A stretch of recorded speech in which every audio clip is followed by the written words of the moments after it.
As if Neyland Stadium isn't always packed with orange. Add Halloween night to the mix in Knoxville. Skycam becomes Scarecam tonight. Tennessee hoping to carve out an SEC win with their first-year head coach Lane Kiffin. But on the other side, it's the Gamecocks of South Carolina and the old head ball coach Steve Spurrier. We're getting set for a packed house on a scary night in Knoxville. The SEC on ESPN is next.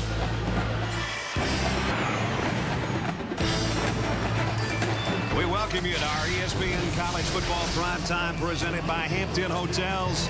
It'll be a packed house at Neyland Stadium in Knoxville tonight. They were hoping for a blackout, but quite frankly, the weather's going to put a lot of orange parkas out in the stands this evening. About 52 degrees. We've got rain coming down. It may not end before halftime. Welcome, everybody. I'm Brad Nessler with my somewhat scary partner, Todd Blackledge. We've seen these two teams already this year, Ledge. And when you look at South Carolina, they've kind of been here before. 6-2 with, I think, the defining month of the season coming up for them.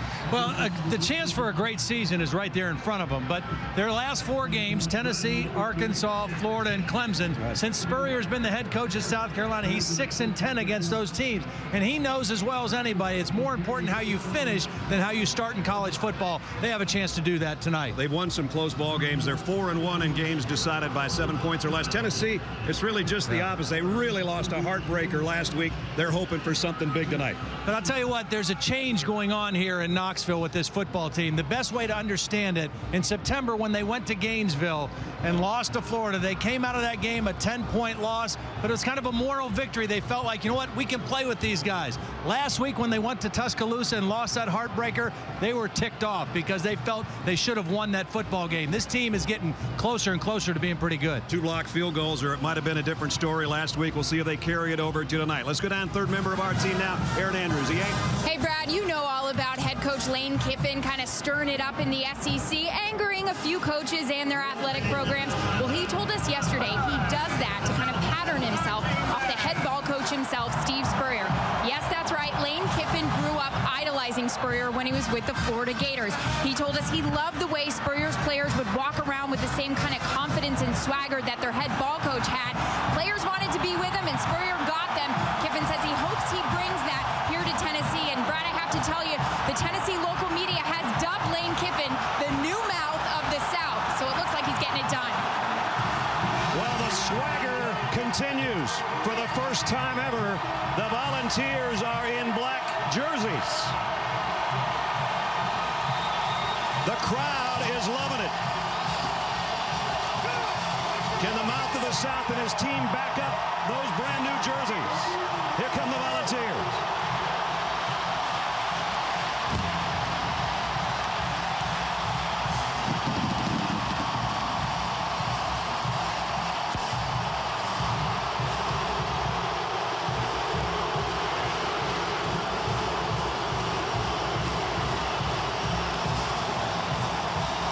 The Gamecocks are 6-2.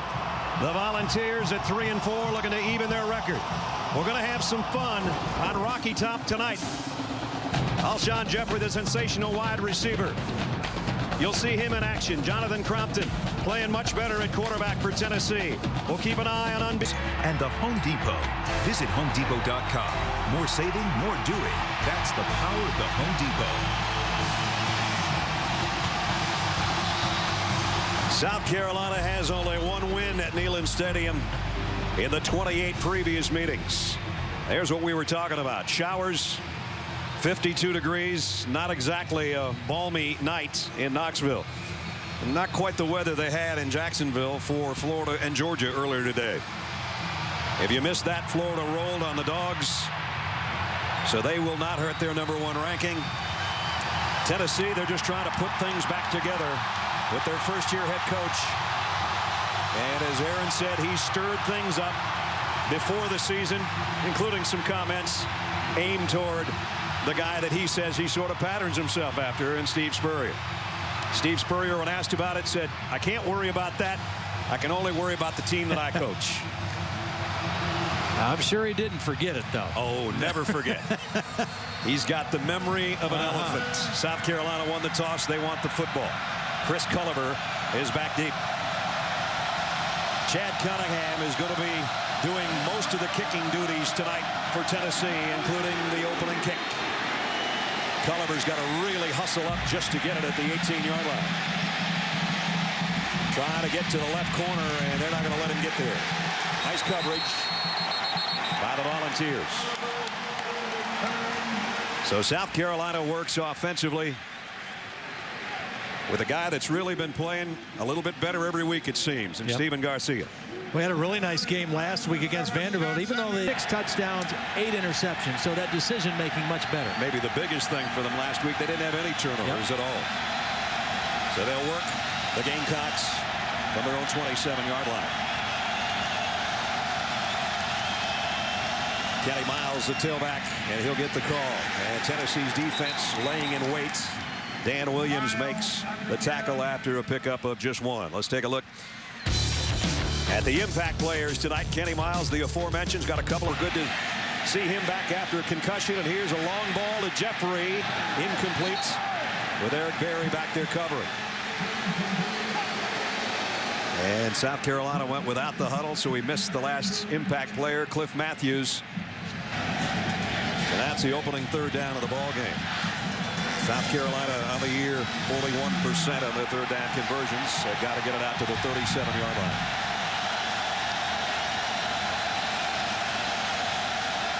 Torrey Gurley joins the wide receiver crew. All 3 are to the near side.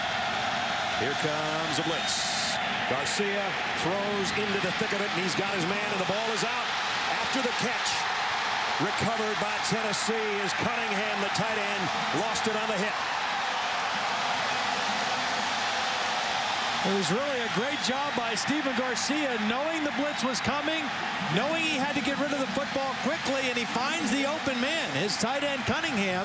But Cunningham not able to secure the ball after the catch. Watch Garcia, knows he's got to get rid of it. Free rusher, gets rid of the ball, finds the open receiver, and there's the hit right on the ball. Clearly a fumble before he hit the ground. Dan Williams, who made the opening tackle, also has the fumble recovery. And he has been playing outstanding the last couple weeks. When I put tape of their last 2 games on, he jumped out. I mean, he has really been a dominant force inside for them the last 2 weeks. An early treat for the orange and black clad Volunteers at the Gamecock 43-yard line. Crompton, quick throw inside the 40, down about the 38. You can see the rain still coming down sideways. Jonathan Crompton has had his moments. A great game against Georgia. 14 touchdowns, 10 interceptions. Different guy than we saw against UCLA way back 2 months ago. Well, and even a different guy than we saw in the first 3.5 quarters at Auburn. You know, he has really turned a corner here the last 2.5 games, and it's good to see. I mean, I'm really happy for the guy in his senior year. 2nd down at 5. Hardesty, the tailback. They'll fake it to him. Crompton down the seam. Got his man. Austin Johnson, touchdown.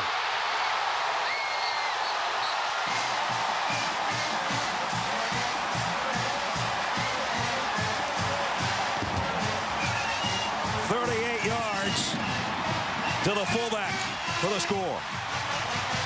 This was 0 coverage by South Carolina, which means that no free safety, and the fullback is going to run right down the middle of the field, and nobody's going to pick him up. They guard every receiver except the fullback. Nobody picks him up, and it's a touchdown. The extra point is good.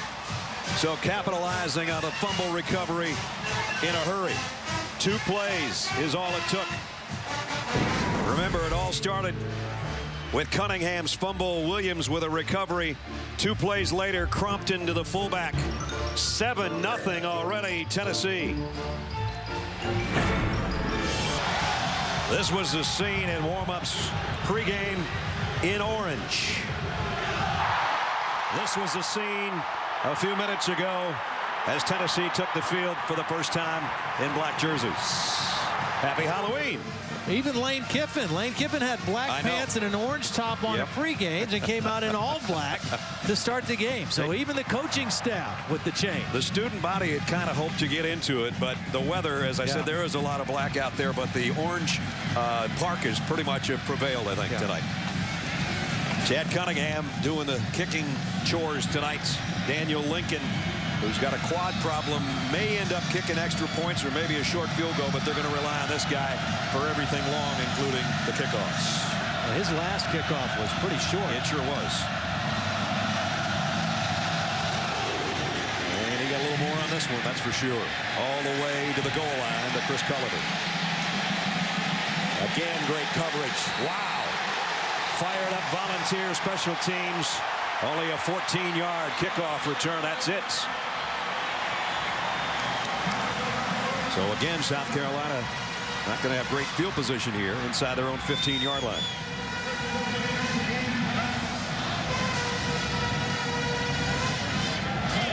South Carolina came in as a number 8 team in total offense in the SEC, but number 2 passing. And they might have to rely on that guy, Stephen Garcia, tonight to do a little of both. He makes some plays with his feet as well. He's got 3 rushing touchdowns. From just inside the 14-yard line. Garcia, off play action, fires complete, and it's going to be a first down. Ooh. Wicked tackle up high. Jason Barnes brought down by Rogan, the cornerback. They went deep the last time they did this, trying to get one to Alshon Jeffrey. This time, draw play, quick opener, and the ball is out again. Tennessee, I think, has it again. They do.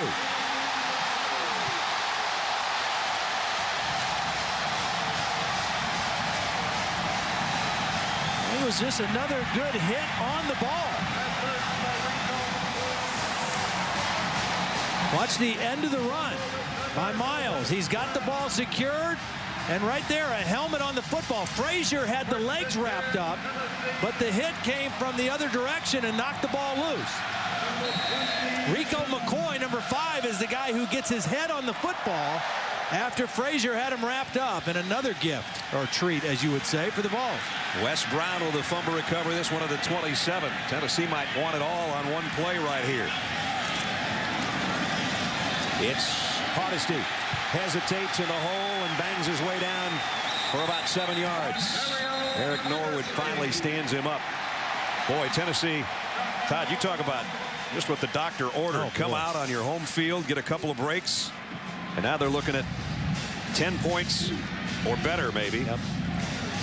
Well, they have great respect for South Carolina's defense, and so to any time you can get a short field against a good defense, I mean, it is, you are really, really thankful. And right away, Tennessee with an excellent scoring opportunity on their second trip. They're in the red zone. Well, they've gone 25 of 28 this year. In fact, 26 of 29 with the previous touchdown. Hardesty again. Ontario trying to dive for that first down marker. I don't know if he's going to get there or not. I don't think so. Cliff Matthews made the stop. Let's take a look at Tennessee's impact players. Bryce Brown, we expect to see him with some direct snaps tonight. The true freshman in the backfield. Gerald Jones, he's been improving every week. High ankle sprain earlier this year kind of slowed him down. He's their big play guy now. And I put Chad Cunningham in as an impact player tonight because he's going to have to do both the punting and the place kicking chores more than likely, unless they get really close to that goalpost you're looking at. 3rd down and a yard. They'll load up, put the tight end Stocker and Cottom both in there. I think Lane called timeout. There was a little bit of confusion in what formation. The first time out of the half. Well, they don't want to waste an opportunity, that's for sure. Absolutely not. We'll take the break with 11:38 remaining in the first quarter. Tennessee already off to a touchdown lead, and they are looking for more when we come back. Hampton Hotels. At Hampton, we love having you here. And at Bart Bud Light, with the just right taste that's not too heavy, not too light. The difference is drinkability. That's a corn maze and pumpkin patch at Oaks Farm, just outside of Knoxville. Now, how come those 2 jack-o'-lanterns on the outside don't look nearly as good as that Jill-o'-lantern on the inside right there? That's Dr. Carvenstein that carved those babies up for us. You look good there, brother. Thank you. Pumpkin head. I was going to say, I always thought of you as a pumpkin head anyway. 3rd down, just under a yard. And they've got the first down inside the 15. Ontario Hardesty goes for about 4. You know, I think it's great when freshmen can come in and play and not be afraid and jump right into play. I think that's awesome in college football. The thing I really like more than anything is when a senior in his last year plays his best football. Right. And that's what's happening with Montario Hardesty. And it's starting to happen with Jonathan Crompton. But Hardesty is having an outstanding season. He has totally bought into what Lane Kiffin and his staff wanted to do. And he has really been a great runner this year. Now first down at the 14-yard line for the Vols, trying to take advantage of another fumble recovery. Hardesty hitting the backfield, spins out, and he's gone. Touchdown. Playing his best right now.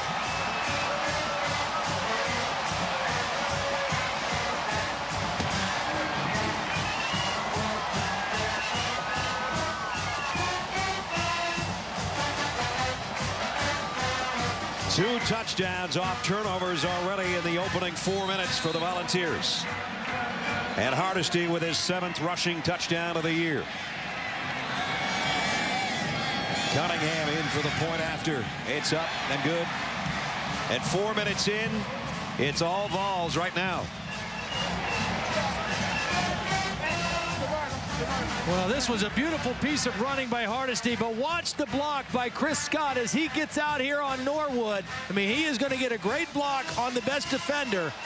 The left tackle, number 79, gets out and leads the play. Watch him. He hooks right into Norwood, and then Hardesty makes one guy miss, two guys miss, and takes it into the end zone. Great block by your left tackle, and a nifty bit of running by your senior tailback. Oof. And Tennessee up 2 scores. What a spin by Montario and into the end zone.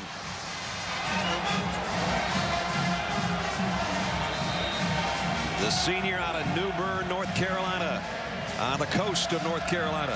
Right now, Tennessee's coasting early.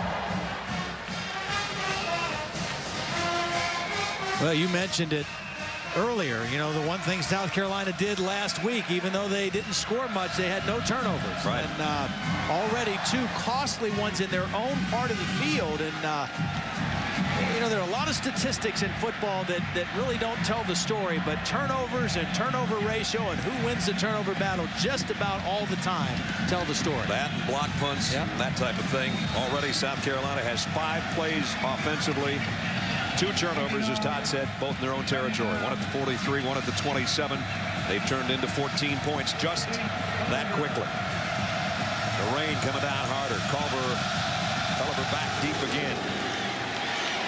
He waits on this one at the 10-yard line. They fake the end around, and he's going down again before he can get to the 20. Wow. This is a Tennessee team that is fired up. 2 teams that should be fired up. I tell you, I got to say this. I don't know which one it is. Tennessee has 2 number 38s listed. C.J. Fleming and Corey Eichholz. They're both defensive backs.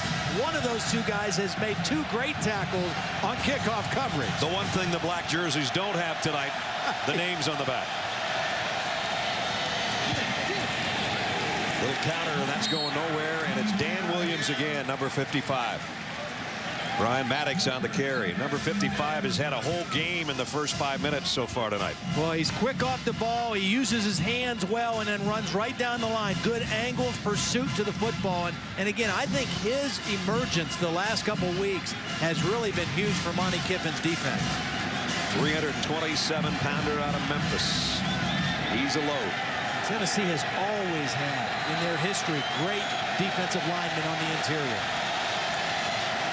Second down at 10. Play fake, quick throw.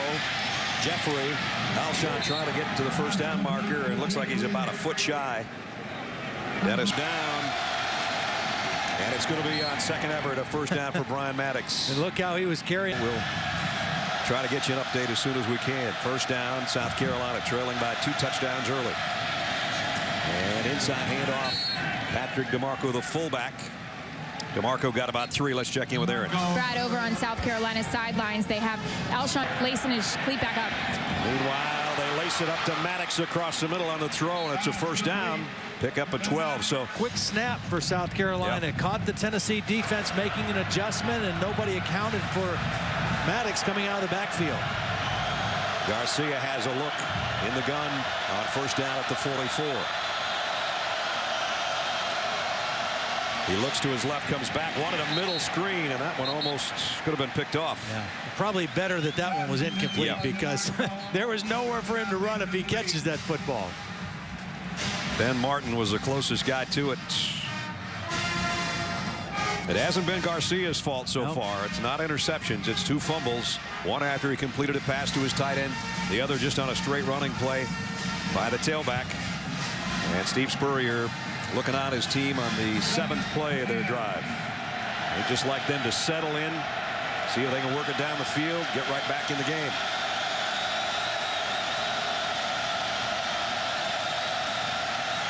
Garcia with time, crossing pattern to Gurley. And Torrey Gurley picks up about 4. Still going to be 3rd down and 5 at least, maybe 6. Alshon Jeffrey. For his senior year of high school, and then it will look like Tennessee, and ultimately ended up at South Carolina. 3rd down and 6. Tennessee brings a delayed blitz. Garcia had time early. And now down the sideline. Out of bounds. Jeffrey, nice attempt, but he ran out of real estate on the far side of the field. I think Steven Garcia was expecting pressure on this time. Tennessee only rushed 3. They dropped 8 into coverage, made him read a zone coverage, and really nowhere to fit the football in. And Monty Kiffin and his defense, I mean, he's not going to give you the same look very often in consecutive plays. He's going to mix up pressure and zone, and that time he confused Garcia a little bit. Spencer Lanning to punt for the first time tonight. Not a good kick unless he gets a good bounce, and he does get a favorable one down to about the 12-yard line. All Tennessee so far. Jonathan Crompton says, I'm liking this. I'm liking Halloween at home. The Amp Energy 5 leading South Carolina. Here's how we got to the stadium tonight. The drive to the national championship bus. Todd Blackledge, Harrison Blackledge. And you're going, where's everybody else? We stayed on the bus till halftime of the Georgia-Florida game before we rolled in. We wanted to see that first half. It's not like we didn't all come together. This is the first time Tennessee's even had to start in their own territory after those 2 fumbles, and they work their own 12-yard line. Bryce Brown in at tailback, the freshman behind Jonathan Crompton. First down pass is incomplete, intended for Marcellus Teague. So a couple of freshmen in there at the skill positions. That's one thing. Lane Kiffin is a recruiter. Yes, and he is. told all these kids, you come and we'll play you early. Well, you're going to get a chance to compete to start. And a lot of these freshmen that came in this year did just that.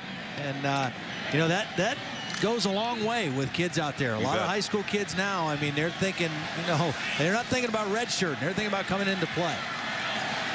Brown stays in there as a tailback. 2nd down at 10.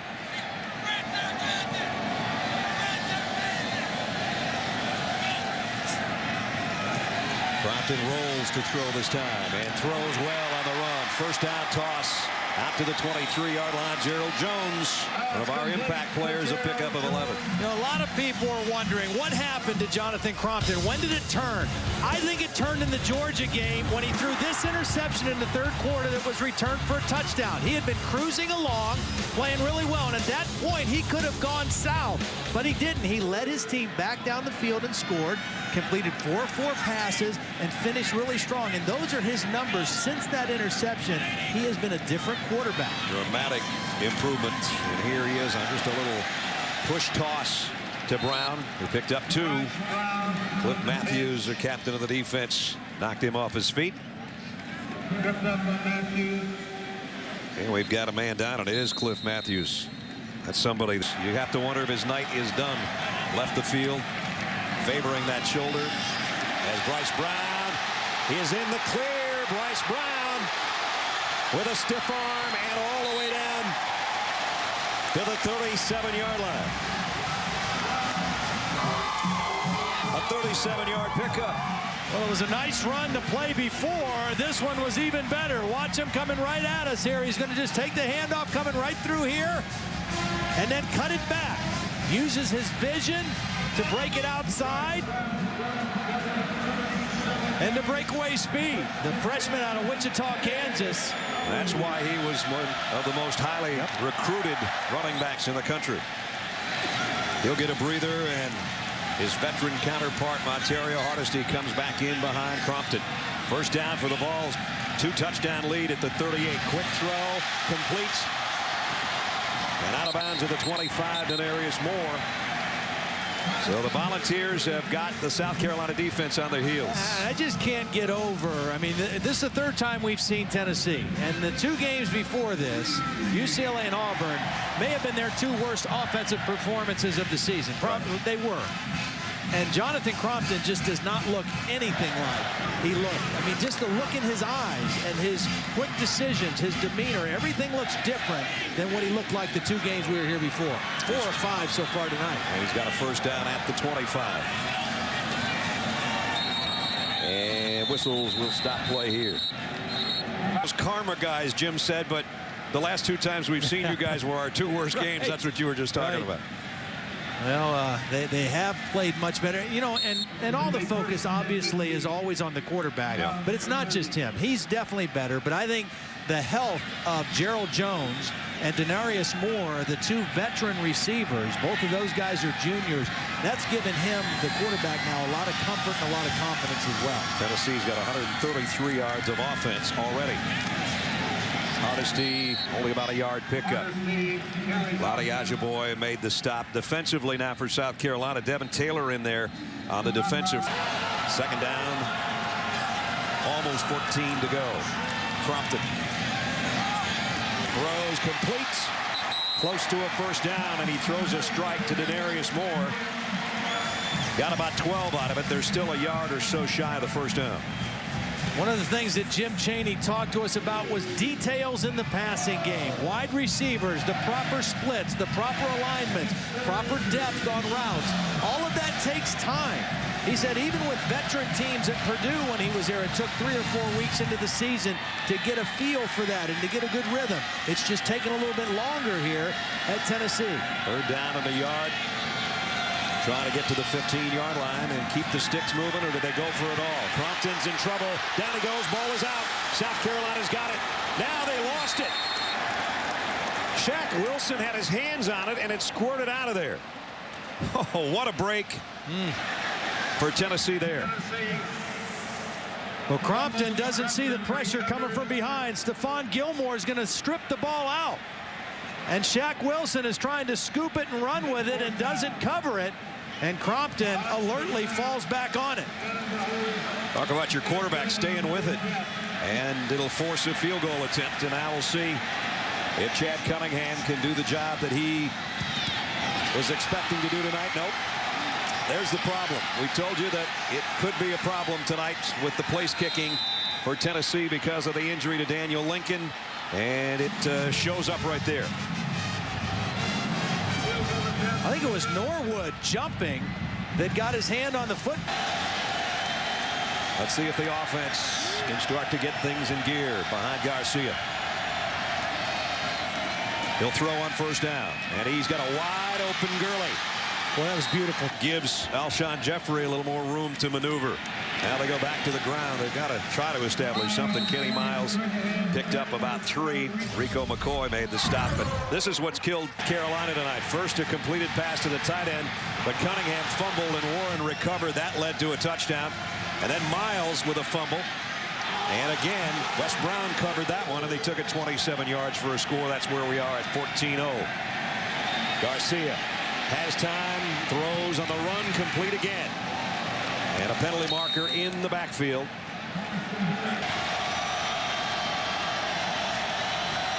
Second down, 17, back at the 39. Garcia, empty backfield, slip screen. Jeffrey dropped it. And we check in with Reese Davis. Reese? All right, Reese, keep us updated on Foswit Whitaker, one of our favorite names and players for Texas. Todd and I trying to keep posted on Fozzie tonight. Garcia, deep middle, and almost intercepted. Jazzen Jackson had his hands on it and couldn't hold it. Well, last week in the win over Vanderbilt, he hit Jeffrey with a huge touchdown in the fourth quarter, and it was a 3rd and 20 situation. This was 3rd and 17, and he went for a big play as well. This one was overthrown for Gurley and almost intercepted. Love it. So another punting situation. Again, the holding call is what stalled that South Carolina drive. So between the penalties and the fumbles, they put themselves in a 14-point hole. Punt Fair catch taken back at about the 24-yard line by Dennis Rogan. With 1:23 remaining in the first quarter. Let's take a look at tonight's Good Hands Flashback, brought to you by Allstate. We don't have to flash back very far. Terrence Cody blocked field goal from 43 yards.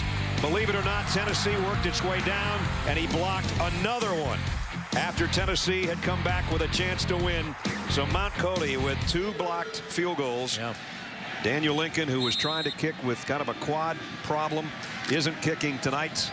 And so Alabama survived the scare. The Crimson Tide off this weekend. Tennessee went right back to work after that game. They went and practiced on Sunday, which is something they hadn't been doing, just to try to get back to thinking about football and not thinking about that heartbreaking loss that would have been just an absolutely huge win on the road for them last week. Well, this is a look at that field goal block from the yard for the blocks. Montario Hardesty on the pitch, and he's going to be swarmed under. Lost a yard, actually. Mario Jeffrey days ago. Had he not blocked that kick, if it had been going a little bit more to the inside, Julio Jones looked like Superman. He might have blocked it with his stomach. Yeah, well, he looked like Devin Taylor did on the block down here. Exactly. I mean, 2 games now, 3 blocked field goals for Tennessee, and all kind of in the same area, the left side of the center. They're down at 12. Tennessee hadn't put themselves in this kind of position tonight so far. And now whistle. All of a sudden, you've got a long field, a 3rd and long. Be smart, take care of the football. If you have to punt, don't put your defense in a hole like South Carolina did to their defense. Well, the first quarter belongs to the Volunteers. They'll have a chance to talk about that during the break. 14-0, Tennessee leads South Carolina here in Knoxville on Halloween night. The SEC on ESPN.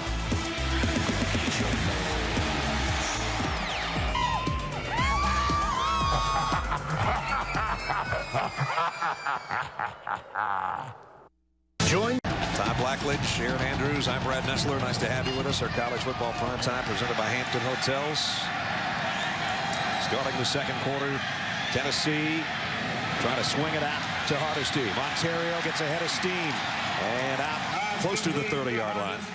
C.C. Whitlock made the stop, pickup of 12. So Tennessee, nothing wrong with a punt. They got a 2-touchdown lead, like you said, before the end of that quarter. Absolutely. I mean, your defense has been the strength of your team all season. They gave you a couple of nice field position situations. Go ahead and punt the football and let your team play defense. First 3 and out for Tennessee. So Cunningham set to punts. Gilmore, the freshman, waits on the other end. Let it bounce in front of him, and it will roll dead at about the 22-yard line. 48-yard kick. Well, a reminder for you fans in Chicago, Boston, and Dallas-Fort Worth, there's a place for you to get the latest on the teams you care about the most. Log on to ESPNChicago.com, ESPNBoston.com, and ESPNDallas.com for your local sports. Well, everybody decked out tonight, either in rain gear or costume, for the most part. Some of them are going to have pneumonia by tomorrow because it's not nice out and it's not getting any better. It's about 50 degrees. As you can see, the rain continues to come down here in Knoxville. South Carolina down 2 scores starting from the 22-yard line. Garcia play fake, and that's just a bad pass right there. Intended for D.L. Moore, and we intend one for Reese Davis. I'm wide open, always open, Brad. Sports Center right now. Tim Tebow, nobody scored more rushing touchdowns officially in the record books than Tebow. Numbers 50 and 51 to pass Herschel Walker, and Florida. All right, Reese, thanks. Here it's 14-0 with 14:04 remaining first half. Second down at 10. Tennessee shows blitz. They back out of it. Again, Monty Kiffin's defense trying to get in Steven Garcia's head. Garcia's just going to tuck this one, put his head down and lose the ball. Rogan's got it. Another turnover. I think it was Rico McCoy again. He's already created 1 fumble, and I think he's the guy that knocked the ball out again. The 3rd fumble recovery by Tennessee. First of all, there was a lot of going back and forth, changing the play by Garcia, changing the defense. Then when he runs, Rico McCoy and Frazier, number 43, both meet at the quarterback and knock the ball loose. So another opportunity at the 22-yard line for Tennessee. Already up 14-0. Hardesty. Nice gain, even though he had Lally Ajiboye draped all over him. Picked up 7. Coming into the night, averaging 5 yards per carry. 6 foot, 215 pounds, and again, in his final season, you know, when a lot of times when a new coaching staff comes in, particularly a staff like this that says they're going to let freshmen compete for starting jobs, seniors kind of check out. They don't buy in. Not this guy. He is completely bought in, and he's reaped the benefits of it. Picked up 7, second down and 3. They run him the other way, and he spins his way to another first down. That's first and goal just inside the 10. As we check in with Aaron. Brad, over on South Carolina's sideline, Stephen Garcia very upset. He actually just slammed his helmet to the ground. When he came over to the sidelines, his quarterback coach, and he's kind of the in-between guy between his quarterback and Steve Spurrier. So first and goal as Crompton comes up throwing. Oh, even out of the hands of Gerald Jones. That one was a free ball, but Gilmore was thinking more about putting a lick on the wide receiver instead of looking for the football. It's incomplete. Force a field goal, they'd probably be happy, because it's been all one-sided due to fumble recoveries by Tennessee to put them in positive field position. Crompton, second and goal, tips and incompletes. It'll bring up third and goal. Eric Norwood got a hand on that one, as he has so many times over his brilliant career. The senior out of Ackworth, Georgia. That's come to the near side with Stocker, the tight end, who Crompton likes in this situation. They're going to send him in motion. Third down and goal. Crompton, he's going to run for it. He won't get there. Leveled at about the 3-yard line. And Tennessee's offensive linemen are looking to Lane Kiffin, going, "Coach, come on, let us go for it." The crowd is agreeing. See if the coach agrees.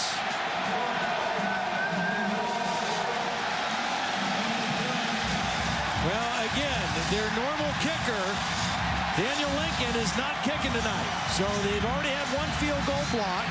And Lane Kiffin told us, depending on how his first kick goes, that's probably going to determine what our strategy in the red zone is going to be.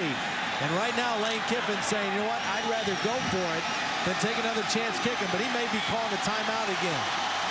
He's way down by the 12-yard line. Crompton lofts it. Touchdown. Kevin Cooper.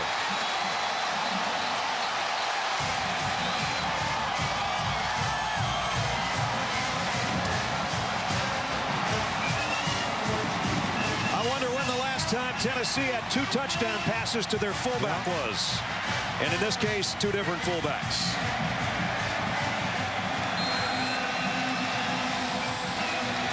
Not as much of a surprise on this one. The fullback out of the backfield at the goal line, but another touchdown. Cunningham, the extra point is up. And it's good. 3 fumbles by South Carolina. For Tennessee, they turn them into 3 7-pointers. Volunteers making things kind of spooky on the Gamecocks. It's 21-0.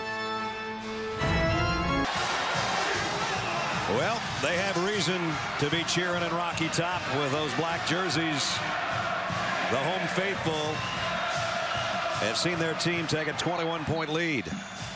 The ESPN SEC matchup tonight in Knoxville has been all Volunteers. Jonathan Crompton with a touchdown pass again to his fullback. Second one tonight. That one, I wasn't sure it was ever going to get there. It kind of floated on him a little bit, but it got there just in the nick of time for the touchdown on 4th down. That is Bryce Sherman, the smallest player on the South Carolina team, trying to maybe get some spark in their kick return.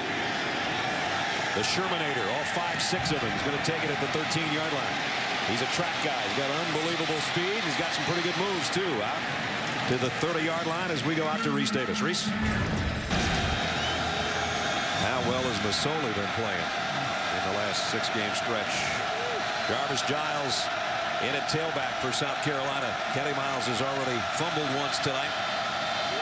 They'll give it to him, see what he can do. Nice move. A spin for about 4. Eric Berry, the captain of the defense, made the stop. Eric Berry, the All-American. This guy slowed at all. Second down and 6. Giles stays in there. Garcia with 3 wideouts.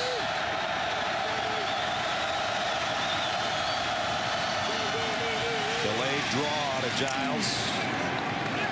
Maybe to the 36. They'll bring up another third down situation for the Gamecocks.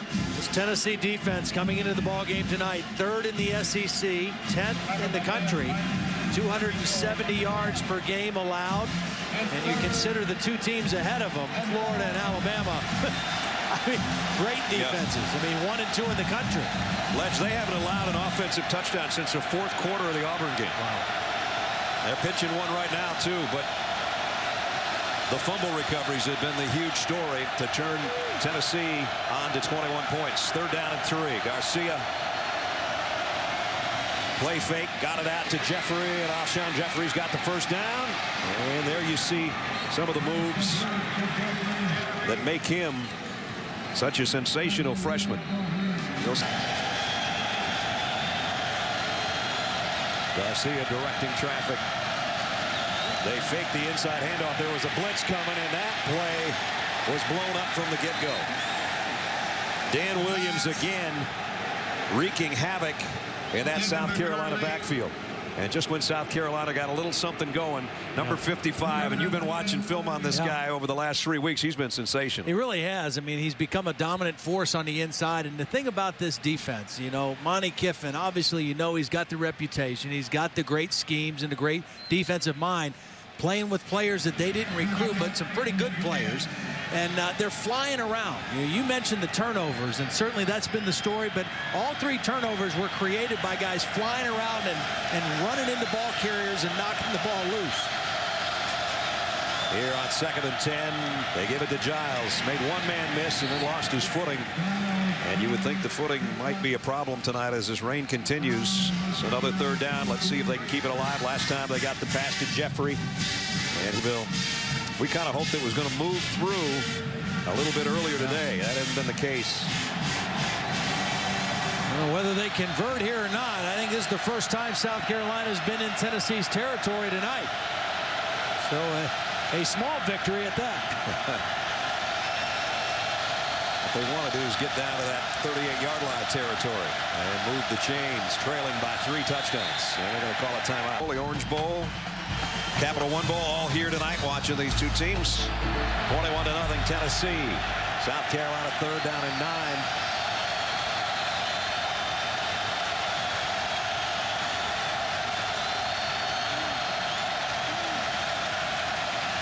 Garcia. Oh, that's one of those that just sort of gets stuck and into the turf. Boy, he had a guy open too.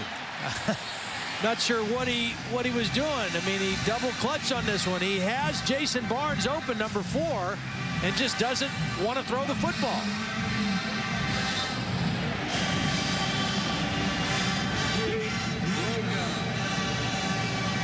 Punting situation again for South Carolina. Spencer Lanning to kick.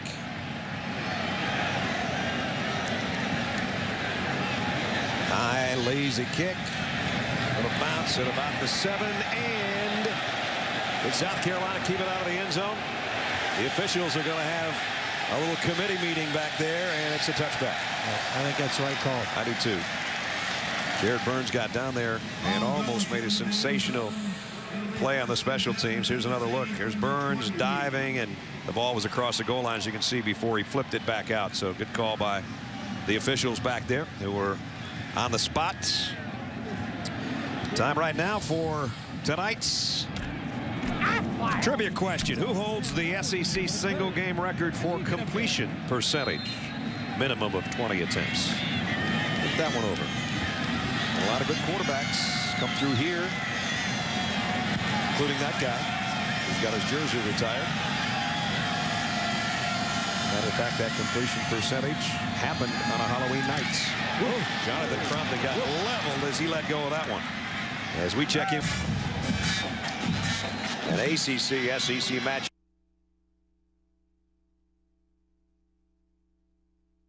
South Carolina, 99 yards. Play action for Crompton.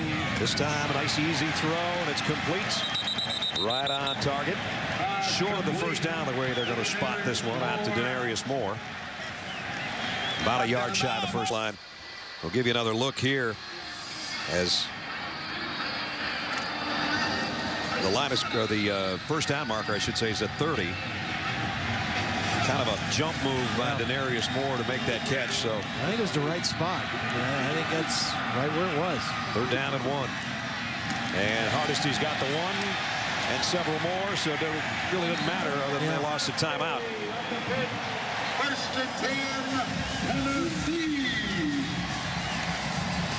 Well, the officials in the SEC, there's been a lot of talk this week as that they're going to take the heat if somebody on their staff does, basically, in a nutshell.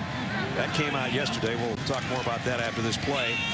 And it's only about a yard gain for Bryce Brown. The interesting thing was Lane Kiffin came into our meeting yesterday morning, and right before that we had gotten word that there was another letter that had come from the league offices talking about coaches and their comments about the officials, and they were going to get penalized more prominently. Right. And when we walked into the meeting, I said to Lane Kiffin, I said, "Did you see the letter this morning?" He thought he got another one, and he looked like a kid that just stole an apple off the teacher's desk. Anyway, it wasn't aimed at Lane, it was aimed at everybody, because in the past 3 weeks, Bobby Petrino, Dan Mullen, and Lane Kiffin have all been reprimanded by the SEC offices for their criticizing the officials. Well, and obviously this new adjustment has a lot more teeth to it. And I think if there is another incident of a coach criticizing after a game in the heat of the moment, I wouldn't be surprised if we see a suspension. Right. You know, I mean, that's kind of where it's headed, I think. And hopefully we can avoid that. Yeah, that's what they're trying to curtail, I think. But at any rate, that was yesterday morning. This is tonight, and it's 21-0 Tennessee. Not much to argue about if you're a Volunteer fan, because everything's going well. That time, again, Kevin Cooper has got a touchdown catch tonight. Couldn't quite hang on to that one on the sideline, and the Volunteers will have to give it up. So South Carolina. Gilmore has been averaging over 16 yards a punt return. Hasn't really been able to get his hands on one, and he's going to try to take this one on 2 hops and does. Gilmore, nice return. Across the 35 out to the 36-yard line. Well, trivia question, which was who holds the SEC single game record for completion percentage? It happened on October 31st of 1998. T. Martin, 23 out of 24. Yeah. Not shabby, huh? The 37. That's the last year that Tennessee won a national championship. Right there. He tried to trick you with that Peyton Manning retired jersey thing. Didn't work. At the 37-yard line. Garcia, heavy pressure in the pocket. He's hit, but he got it to Gurley. Unbelievable. And Garcia took that huge shot, and somehow that ball fluttered out to midfield. Penalty marker down. Marker on the play. And Matt. Men in the backfield. 5-yard penalty. Repeat first down. And South Carolina was still trying to get set when the ball was snapped to Garcia, and Dennis Rogan is the guy who came on the safety blitz, or the corner blitz. But watch, see, they don't have enough guys on the line, and then Rogan comes unblocked for the hit. You talk about adding insult to injury for Garcia. He takes that shot, completes the pass, and ends up going backwards anyway. So now it's 1st and 15 back at the 32. Been a tough night for a guy that's been very efficient coming into this game. And now he's got 5 minutes remaining in the quarter, trailing 21-0. Again, heavy pressure. And he barely had a chance to get rid of that football. Eric Berry was one of the guys coming along with Marlon Walls. We go out to Reese. Brad, USC is in.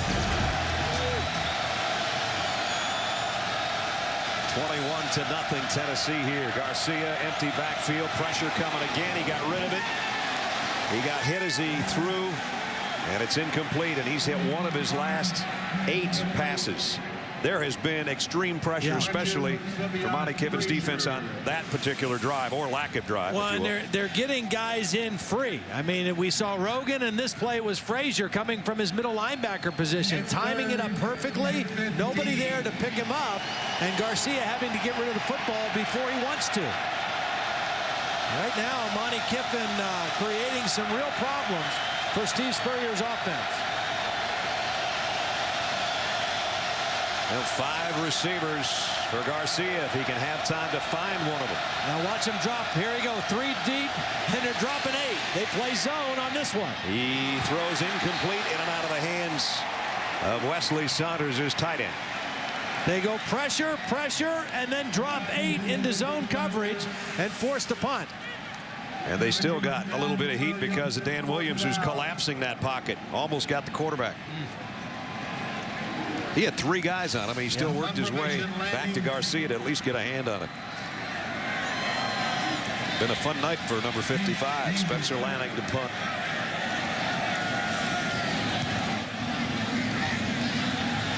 Rogan will take fair catch at the 26-yard line.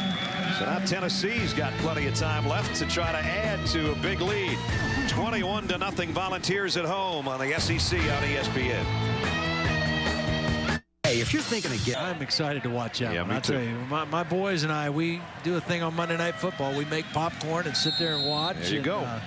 That will be a fun one to watch. I've been at many of the Falcons-Saints games down there. It will be a little bit crazy by the time they kick it off at 8:30, if you know what I mean. Matt Ryan and the Falcons trying to come off a disappointing loss to the Cowboys, and Drew Brees and the Saints undefeated.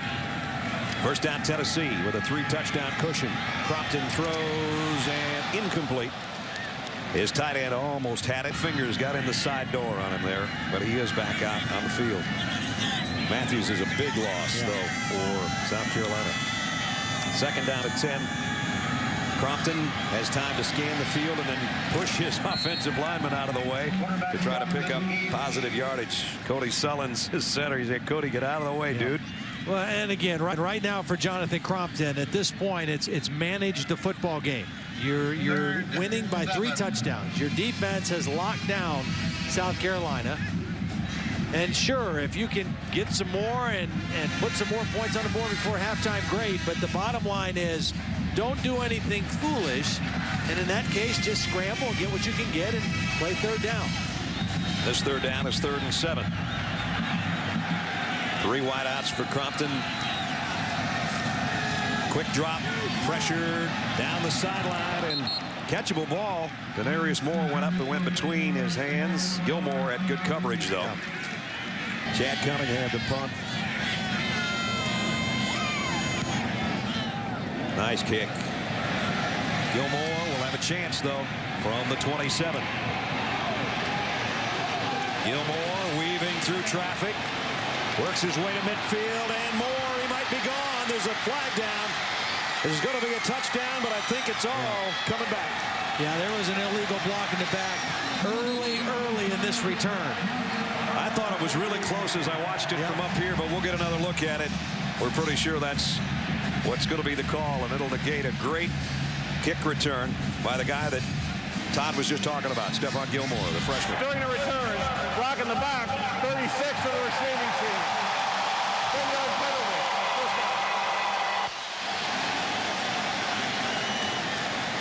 penalty. DJ Swearinger, another freshman, the one that's going to be called for the penalty. And there's Shane Beamer, you were just talking about, special teams coach. That's a long run. Gilmore's going, whew. That was all for nothing. Right there's the block in the back by Swearinger, right there. Very, very close. He almost missed him. It looked like he almost tried to get out of the way, as if to say, I know my guy's by him. There's no sense in even making contacts. So what could have been cutting a 3 before they could score some points. And now South Carolina at its own 15-yard line. Play fake. Garcia trying to throw back across his body, and he got it. Complete. Pass complete to Jeffrey. Wow. That's something. This kid is really going to be good. He already is. Yeah. You know, Steve Spurrier, when we talked to him before the Alabama game, he said the thing about this guy is he just has a knack. When the ball's around him, it sticks to him. Well, this one sticks because he gets hit, and a lot of receivers lose the ball when they get hit in the back like that. Alshon just hung on to it. The ball hung in the air. He went up for it, and it stuck to his hands. First down at the 29. Trying to get something together here before halftime. South Carolina. Late stages of the second quarter. And Garcia overshot Mo Brown, who's back from that concussion he suffered a couple of weeks ago, but that's incomplete. All right, Reese, we got you in about 2:42 on the clock. Second down at 10, Gamecocks. Garcia completes it out to Jason Barnes. Barnes broke a tackle, got a first down, and then got leveled by Jazin Jackson, who the coaches for South Carolina say once Eric Berry's gone, he's the guy that's going to be the next Eric Berry. Not quite as thick as Eric Berry, 6 foot, 180 pounds, but has played extremely well for a true freshman out of Lake Charles, Louisiana. And that's a form tackle. Yeah. From the 45, Garcia with a first down. In trouble. Trying to get away from the rush. Got away from one, but not the second. And he's sacked for a loss of 1. Marcellus Johnson finally got to him. And again, the clock continues to run. It'll work its way under the 2-minute mark here for South Carolina. They got 2 timeouts remaining. South Carolina has had trouble dealing with the pressures of the Tennessee defense here in the first half. And it's not like wholesale blitzes with a bunch of more guys than you can block. It's just coming at the right places at the right times that's caught them off guard. Ronnie Kiffin, the defensive coordinator, looking on after 26 years in the NFL, back in the college game. Garcia crossing pattern. Miles spins his way to a first down, and it's back in. When Steve Spurrier was the head coach of the Washington Redskins and Monty Kiffin was the defensive coordinator of the Bucs, they played a regular season game the last time they were against each other. Tampa Bay won the game 35-13, and Monty's defense had 6 quarterback sacks, and they also scored a defensive touchdown in the game. So had the upper hand then and has the upper hand in the first half tonight. Way back in the day when Monty was the head coach at NC State, Steve was the offensive coordinator at Duke. So they have some history, both in the pros and in the college ranks. Here's a throw complete again, and out of bounds for Kenny. First and 10. Deepest penetration for South Carolina inside the Tennessee 32-yard line. Garcia's going to take a Tennessee end zone somehow in the final 66 seconds of this half. Garcia again flushed. He's going to get rid of this one. Incomplete, thrown over the head of Mo Brown, but he was just trying to get it to the sideline. That just shouldn't happen for South Carolina. That was not a blitz. It was a 4-man rush, and they just got whipped up front. I mean, that's all that was. Marlon Walls, number 58, just whipped his man and forced Garcia to throw the ball away. Steve Spurrier had talked about his offensive line, said that they needed to play better. He said to us the other day, you know, we got some big guys, some strong guys, some 300-pound guys. That was the explanation. Yeah. Let's see if those big, strong guys can give Garcia some time here. Again, across the middle. Short of the first down is Kenny Miles. Here's a toss. Oh! Willie Bohannon.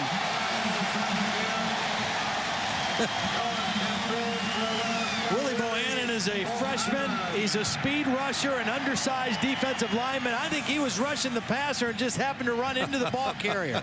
I mean, on his way to the quarterback, number 86 finds the ball carrier. Yeah, look what I found. Yeah, he was rushing the passer and said, wait a minute, there's the guy with the ball right there. South story has been fumbles by South Carolina, fumble recoveries by the Volunteers. Williams got that one. That led to a touchdown down the middle to the fullback from Jonathan Crompton. And then Miles put it on the deck. Wes Brown with a fumble recovery. Ontario Hardesty with a zip move. And then Garcia keeping the ball, had it knocked out. Rogan with a fumble recovery. That led to another fullback touchdown catch. 21-0. Tennessee. Yeah, the math is pretty simple. You know, 3 turnovers in your own territory leads to 21 points. And now it's Spencer Lanning to try to get something on the board for the Gamecocks to head to the locker room. The kick on the way, and he got it. Boy, the officials had to look at the crossbar and each other. Well, that's something. So the longest for Lanning this year gives South Carolina maybe something to build on for the second half. Let's check in with Aaron. Thanks, Brad. Coach, first of all, get your reaction on your team converting 3 fumbles into 3 touchdowns. Yeah, a big emphasis today, especially with the weather, is ball security, and so we're doing a great job not turning over, +3 in the first half. And giving so much trouble to Steven Garcia. How have you been able to get so much pressure on him? We've done a great job, a bunch of different blitzes, confusing them, and our defense is playing really well. Our offense isn't playing well at all right now, so we got a lot of stuff to go in there and fix. We got a lot of time to go. We got to play a lot better in the second half. All right, Coach, thanks. All right, Brad. Lane Kiffin's team up 21-3. The halftime score. Tennessee trying to win its second game in the SEC on their home field here on a rainy night in Knoxville. Halftime score 21-3. Time for the Wendy's halftime report. Reese, Lou, and Mark standing by, fellas.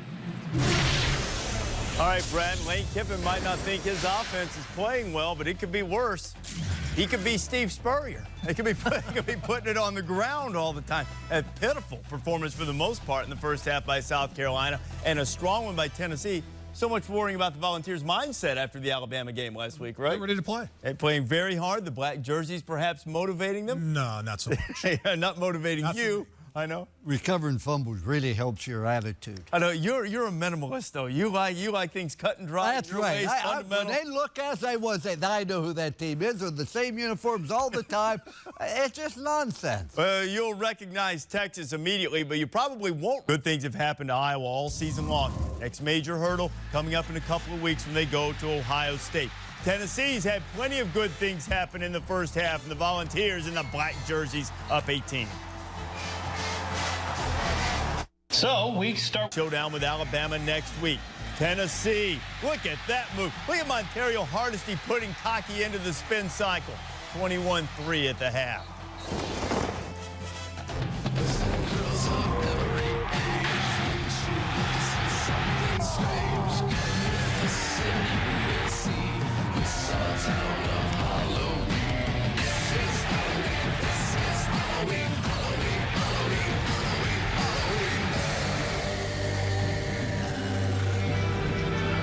Just about set to start the third quarter. Our ESPN College Football Primetime presented by Hampton Hotels.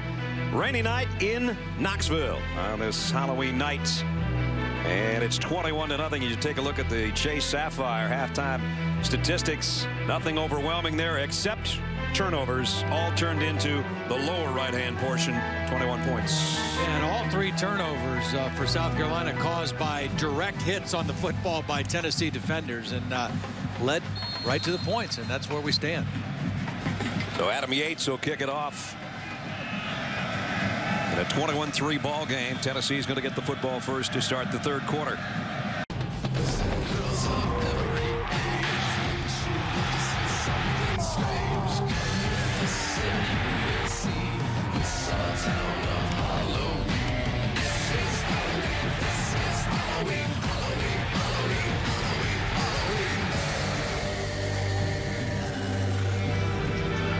Just about set to start the third quarter. Our ESPN College Football Primetime presented by Hampton Hotels. Rainy night in Knoxville on this Halloween night. And it's 21-0. You take a look at the Chase Sapphire halftime statistics. Nothing overwhelming there except turnovers, all turned into the lower right-hand portion. 21 points. And all 3 turnovers for South Carolina caused by direct hits on the football by Tennessee defenders, and led right to the points, and that's where we stand. So Adam Yates will kick it off.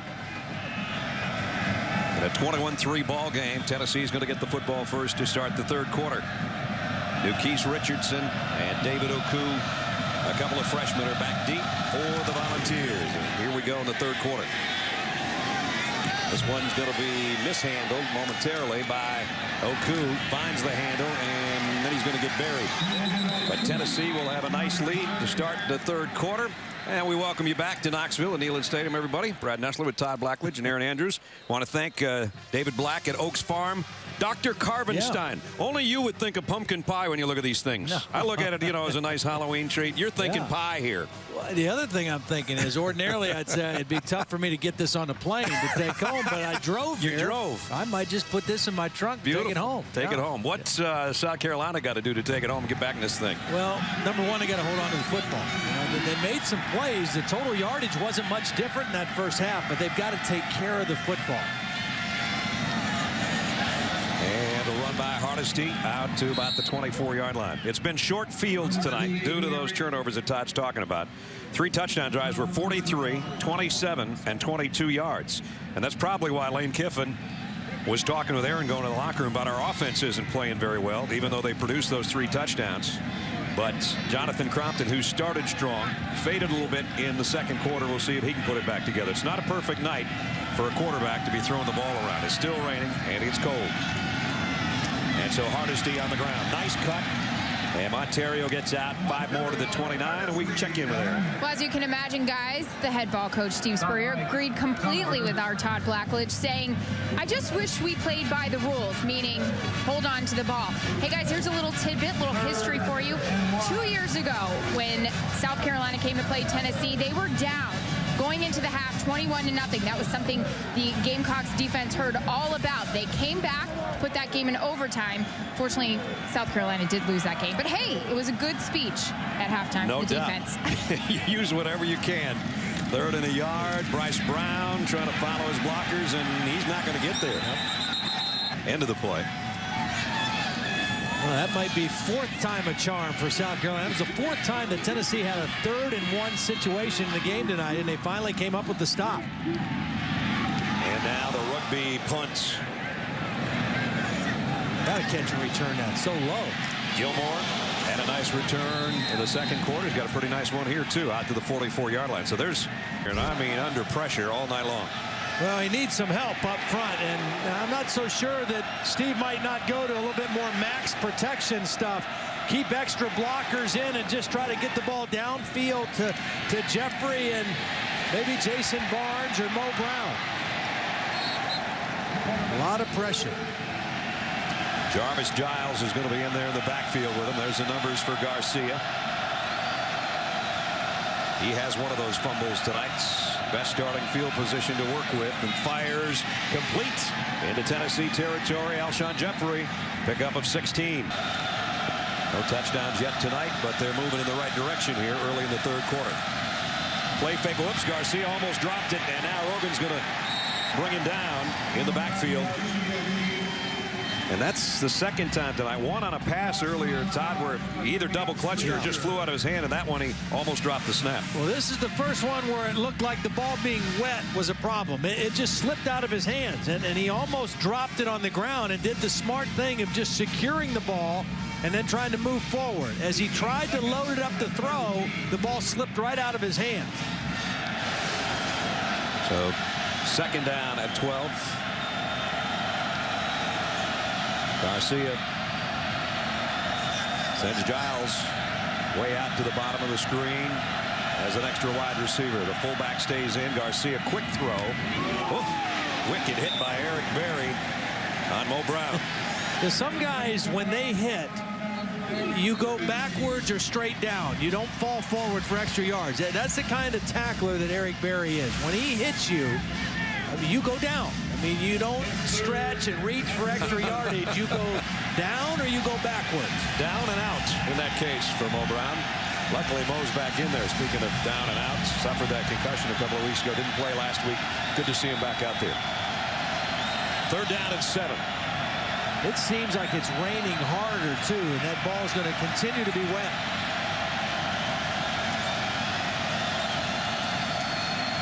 Garcia in trouble. Down he goes. Dan Williams again.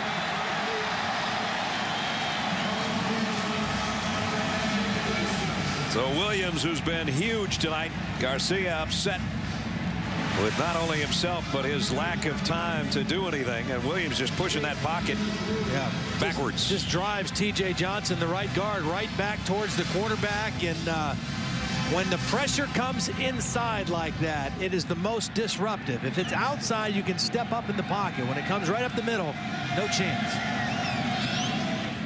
Lanning hangs it up, trying to drop it inside the 5, but it's going to make it all the way to the end zone. So Tennessee will have it at the 20-yard line offensively.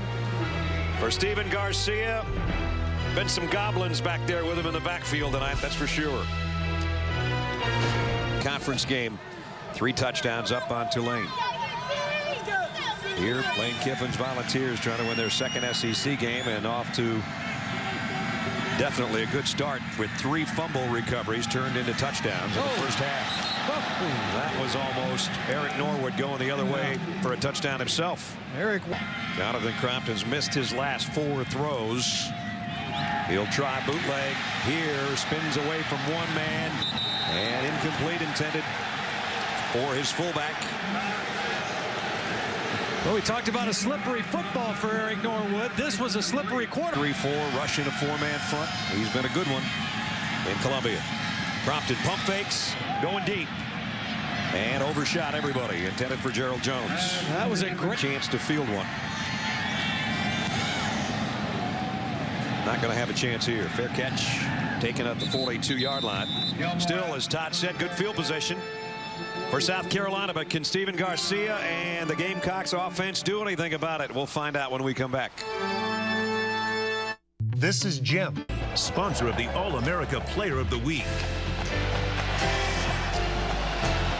Come on in to Neyland Stadium.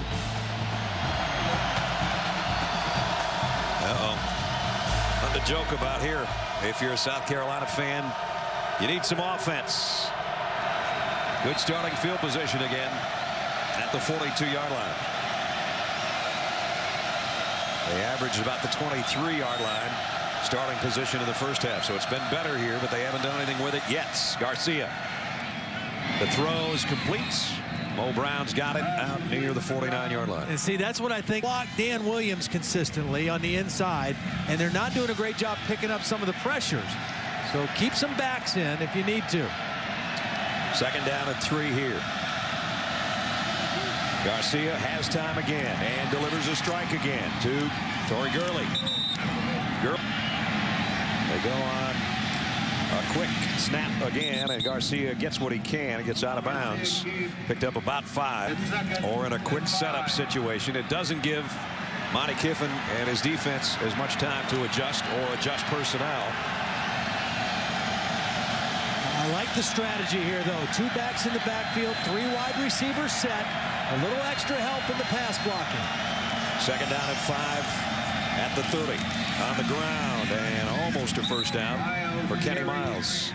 Really, the ground game has been almost non-existent tonight. South Carolina tried to get it going in the first half, and basically they were fumbling it most of the time, either with the running back, quarterback, or the tight end. All 3 guys fumbled the football that led to 21 points. Well, this might be 2-down territory right now anyway. It's 3rd and a yard. 7:40 remaining 3rd quarter. Gamecocks trailing 21-3. And he's got the first down and bounces off. Deepest penetration now down to the 15-yard line for Kenny Miles. There's the big fullback, 243-pounder.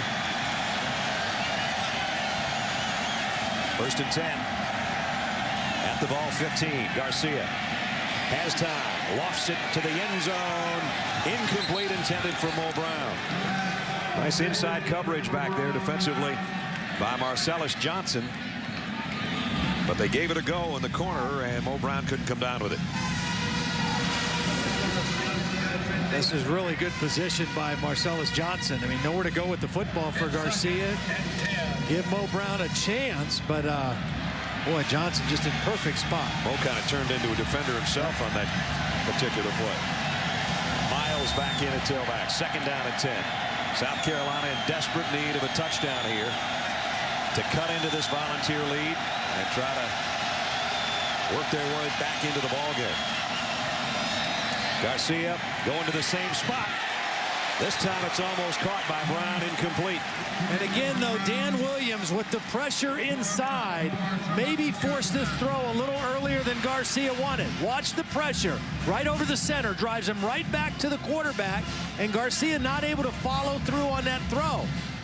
Glad you remember a couple weeks ago when they threw 3 fades to the same guy trying the same play. Steve Spurrier not afraid to try the same play 2 times in a row, sometimes 3 times in a row. 0 for 2 so far on that one. Garcia hasn't thrown an interception since way back the first play of that Alabama game that we are talking about. Right now he's thinking about a touchdown. 3rd and 10. Hit as he throws, incomplete. And it's 4th down.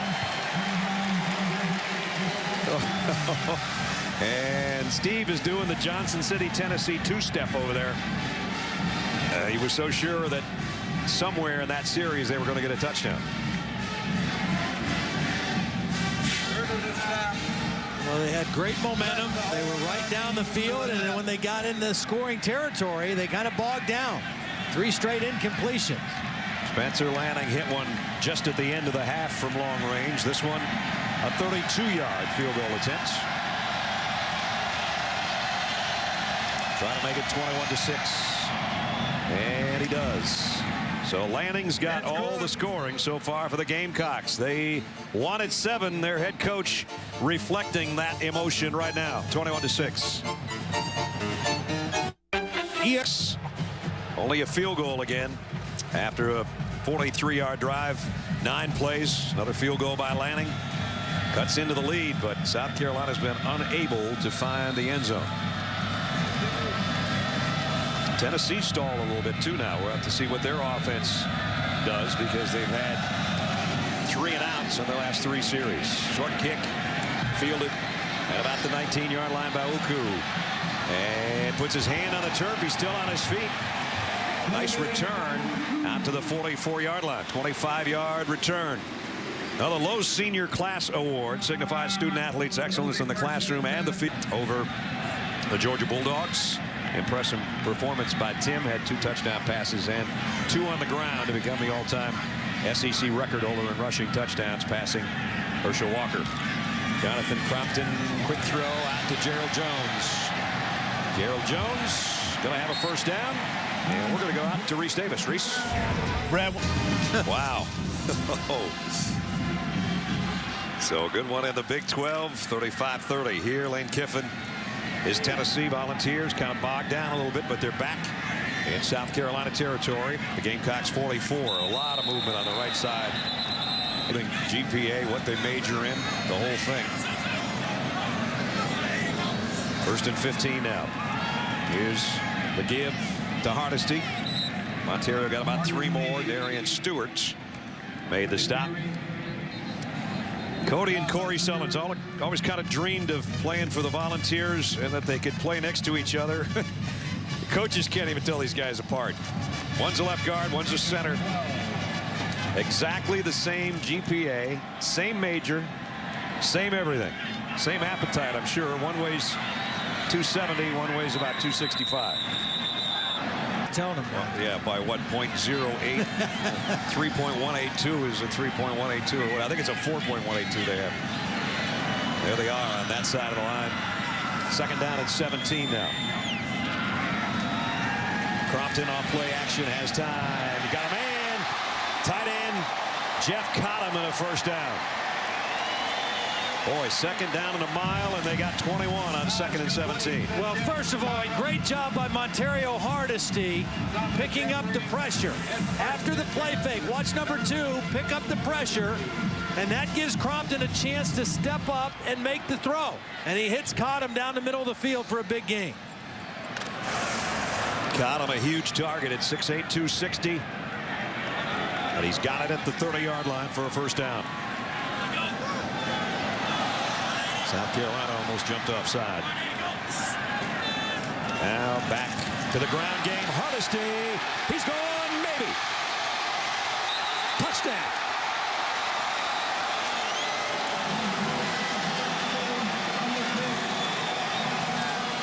Oh, wait a minute. They say he stepped out at the 7-yard line.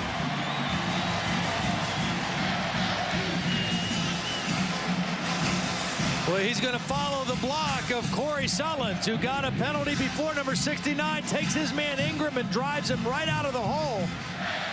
And Hardesty, there as you see, he stepped out with the left foot, but nonetheless an outstanding running play for the ball.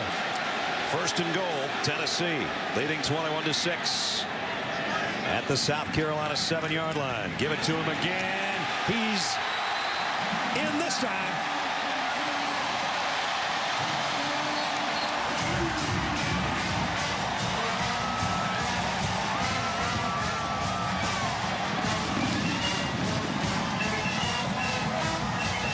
Not to be denied. Hardesty, 7 yards for the touchdown. Wow, the whole left side of the line just caved him in. They pulled the right guard, Jock McClendon, around, and Hardesty knows where the end zone is. The extra point is good. I would be willing to bet you if Lane Kiffin had a chance to talk to Aaron Andrews now, he'd say, that's more like what I was looking for my offense. 56-yard drive for the touchdown. A guy in his senior season 3 years ago is the best year he ever had. 384 yards and 4 touchdowns. Tonight, 2 touchdowns. Working his way toward a 1,000-yard season. Montario Hardesty caps a 56-yard march in 5 plays. He did 33 of it, including the last 7 for the touchdown. His second of the night. Smile says it all. Big night for number 2.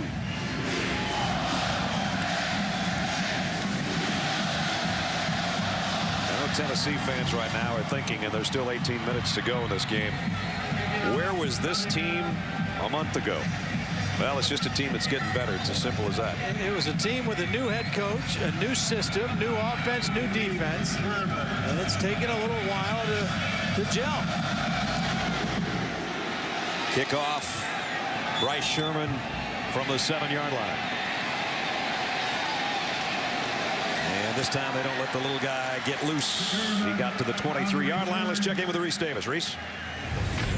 All right, Brad, in the family of networks, Texas is absolute. All right, so Texas rolling right now. Tennessee's rolling here. 28-6. Handoff. Trying to get something going on the ground, and they do. Miles really got peppered out of bounds. Dennis Rogan, 23-yard gain. One of the guys that came over there to hammer him. It's the best run of the night probably for South Carolina. Now Tennessee came with a little inside blitz by their linebackers, and South Carolina with a good play call to get the ball on the edge.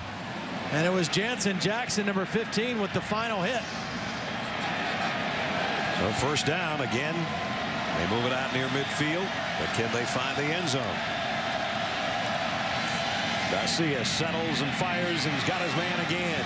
Tight end to the 31-yard line is Saunders. A pick, almost the same pattern, only from the other side. Well, now we see a 2 tight end set for South Carolina. The last offensive possession, 2 backs. This time 1 back, 2 tight end. See if they can give Garcia time. He's going to air it to the corner. Oh, what a catch! Mo Brown, touchdown! For the touchdown catch. Oku will take the kickoff return from about the 13. 30-yard return again for Oku. Yeah, back-to-back returns in great position for Tennessee and South Carolina. That's been a problem. They are last in the SEC in kickoff return coverage. They gave up the 99-yarder for a touchdown last week. And they had one suffered against Georgia as Boykin went 100 yards for a score. Something they've been trying to alleviate, and it's not getting any better. We talked with Steve about that the other day, about kick coverage. In this case, Tennessee gets great field position to start again. 43-yard line. Less than 2 minutes in the third quarter. Nukese Richardson, direct snap. And Nukese faked the handoff to Bryce Brown and then gets collared for a loss of 1. They go back to the regular formation now. Brown stays in there, takes a handoff from Crompton and got it to the 45. Eric Norwood made the stop.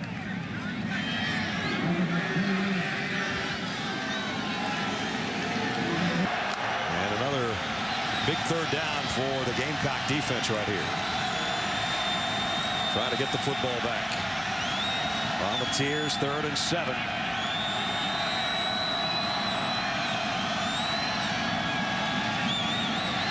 Crompton, that was into a lot of coverage intended for Denarius. Good catch. He's going to let it go and hope it gets to the checkerboard end zone. It does, just barely. So a little bit farther than he wanted. 55-yard punt that'll come back out to the 20-yard line. Now coming up tomorrow, Talladega Super Speedway, and South Carolina leading. Tennessee leading South Carolina 28-13. And they got the yardage advantage with those 3 short fields off fumble recoveries, and 21 points for Tennessee in the first half were the difference in the ball game. Garcia wanted to throw to the right, comes back to a safety valve out in the flat. And Torrey Gurley made something out of nothing. Yeah, and a nice little improvisation by Stephen Garcia, because meeting with Tennessee well in command, and I mentioned one win. That was that one at Neyland last year. South Carolina won it, and the Volunteers have won 8 of the last 10. They've got the lead here, 28-13.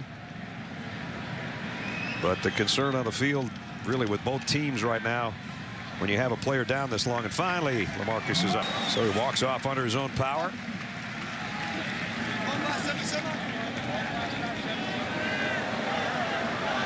That brings in Greg King, a freshman, to play his spot at the outside linebacker position. For South Carolina, 2nd down and 3 if they get the play off before the end of the quarter. They do. Garcia pump fakes. Oh, he pulled that one back down. That's the 2nd time tonight that the play looks similar, like he really wanted to go up top and decided the better of it. Penalty marker on. Basically, they moved everybody 1 notch to the right almost, is the way to put it. And in this case, they've got a new guy in there behind T.J. Johnson. Garcia, last play of the quarter. He'll tuck it and just avoided a major collision on the sideline and got out of bounds. We got another injured player down on the sideline for Tennessee at the end of that play.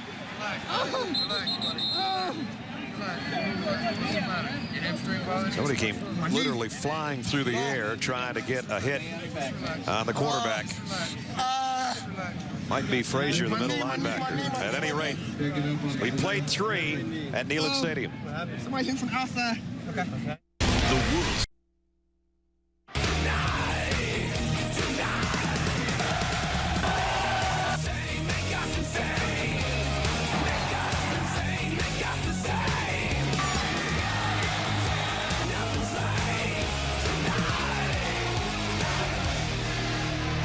The SEC on ESPN, Halloween nights. Smokey's been howling. He would be howling at the moon, but there really isn't one out with the rain. I think it's a full moon tomorrow night. He'll have a blast. 4th quarter set to begin. Why do dogs bark at the moon? You know? Got to have something to bark at, because they don't have a wife or a husband. 3rd down and 6. Garcia, quick throw, 1st down to Mo Brown, spinning away. And now you talk about the Tennessee defense. And they started the season with Nick Rivez, who was really their leader at middle linebacker. And then Savvy Frazier is the guy that got hurt on this final play of the 3rd quarter. Got leg whipped by his own guy, Greg King, trying to make the tackle. And, oh, that knee didn't look good. I don't think it's in the right spot. So that now puts them at their number 3 middle linebacker, Herman Lathers, who's a true freshman out of Baton Rouge, Louisiana. So that doesn't help things up the middle defensively.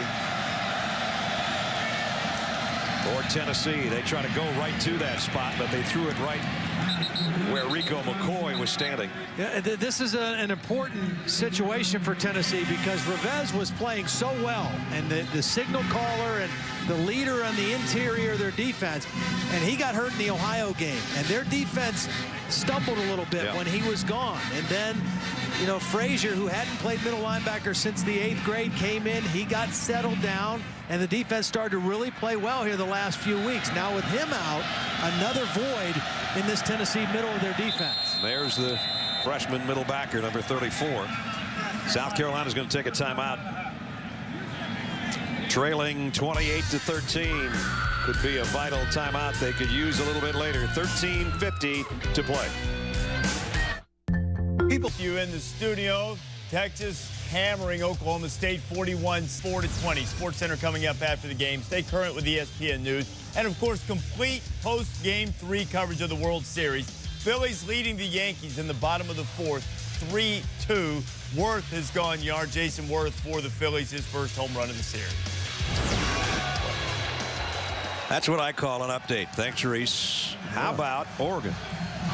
I'll tell you what, how about the job Chip Kelly has done with that football team? And Jeremy Masoli. Wow. And you said Texas and Florida would both get it in gear today, and they both, one has and one is. Garcia over the middle. On the run, bouncing off tacklers is Kenny Miles. Out to the 4 now to give protection to Garcia. Has time to scan the field. Uses one of his blockers as a shield, and now he's just going to get rid of this thing and live to play another day. Yeah, good coverage downfield by Tennessee, and did what he had to do. If he can't see it, if he doesn't like it, don't want to take a sack here, and you certainly don't want to throw it into coverage. There's Savvy Frazier, who's got ice on his neck, much like Cliff Matthews did earlier. So the middle linebacker, different spot in there. The good thing is when you have Rico McCoy and you got Eric Berry, they can kind of help a young guy in there. Garcia in the gun on 2nd and 10. 13:05 remaining in the 4th quarter. And look at Tennessee shifting around defensively. Berry drops way back. Now Garcia is going to have to get rid of it on the other side. Eric Berry dropped about 16 yards in about 2 seconds. Eric Berry was lined up over the slot like a nickelback. And Steven Garcia anticipated blitz. Now here's Eric Berry.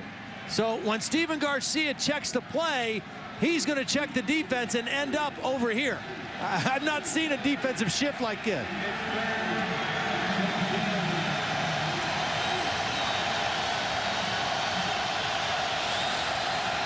Now 3rd and 10.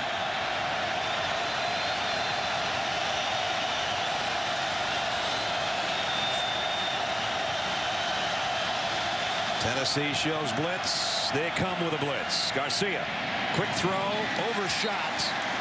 His receiver, Alshon Jeffrey. That time, yeah, Garcia knew pressure was coming, but he had an extra half second longer than he thought he did. If he just takes a little bit more time, he makes an accurate throw to Jeffrey on that one. So they'll have to kick. Spencer Lanning will field this snap at about the 35-yard line. Dennis Rogan back at the 10. A nice punt here would certainly help the South Carolina defensive cause, and I think they got one. They did. Great play by Swearinger down at the 1-yard line to knock it back. ESPN's College Football Primetime is presented. You'd want to take a dip in the Tennessee River. Trust me on that one. SEC on ESPN. College Football Primetime presented by Hampton Hotels. Brad Nessler, Ty Blackledge, Aaron Andrews, and our ESPN crews. Tennessee is led throughout. They're backed up to their own 5-yard line after that excellent punt by South Carolina. Now their defense would like to come up with a big play. Hardesty gives them a little more breathing room, though, as Monterio got 4 or 5. Tennessee has gone 3 and out on 4 of their last 5 offensive possessions. The good news for them, the one that they didn't go 3 and out, they scored a touchdown. Otherwise, this would just be a 1-score football game right now. Trying to even their record at 4 and 4. after a disheartening loss to Alabama when they had a chance to win at the end last week, and now back here at home on Rocky Top, leading 28-13. They'll keep it on the ground as we'll have a third down coming up. Let's check in with Aaron. Hey, Brad, Tennessee Sports Information Department not giving anything on Savvy Frazier's injury. Of course, we saw a lot of that. It happened right in front of me. It did look like it was his right knee. Obviously, you guys saw that too. He went back into the locker room on crutches, keeping absolutely all the weight off that leg. Okay, Aaron, thanks. That was LaMarcus Thompson that had the ice bag on his neck. I made that mistake before we went to the break. As Aaron says, Frazier checking that knee back in the locker room. Third down and 3. Tennessee wants to keep it going here. I don't know. Might have gotten it. Well, that was just sheer effort, if he does, by Hardesty. The spot looks like it might be a hair short, but a tremendous effort by Hardesty because South Carolina was attacking the line of scrimmage, anticipating the run, and they did get the first down. No hesitation from the referee, just signaled first down. Darian Stewart was in the backfield. Norwood had a shot at him, and Hardesty just kept fighting forward to get that 3 and about an inch yards for the first down. And now he's got 103 on the ground, Todd. Here he comes again, make it 104. Again, another 100-yard rushing night came in. Monterio did with 720 yards. He was a number 4 rusher in the SEC, and you go 720. Number 4 rusher. We got to remember Mark Ingram had 246 when we saw him a couple of weeks ago in the matchup with Tennessee. So there are some guys heading toward that 1,000-yard barrier in a hurry. And he's one of them right here. Over 820 now in the season. Crompton all alone in the backfield there to throw, but a nice play defensively by Akeem Auguste. Touchdown run today. He's over 1,000. Mark Ingram is as well. Dixon is right there, Anthony. And then Monterio next at 824. There's 4 pretty good ones. Yes, sir. In a day and age with spread offenses where you don't see that many tailbacks anymore that are the go-to runners. Here's Hardesty. They go to him again, and he's almost got another first down out at the 24-yard line. We go out to Reese Davis. Reese. Here's the punt. South Carolina's going to get it back. Fair catch. Everybody getting out of the way. And it takes a right-hand turn. It'll go down inside the 35-yard line. Penalty marker. I'm not quite sure. Eric Berry was the closest guy to the penalty flag. Personal foul. Face mask. Face mask on a fair catch.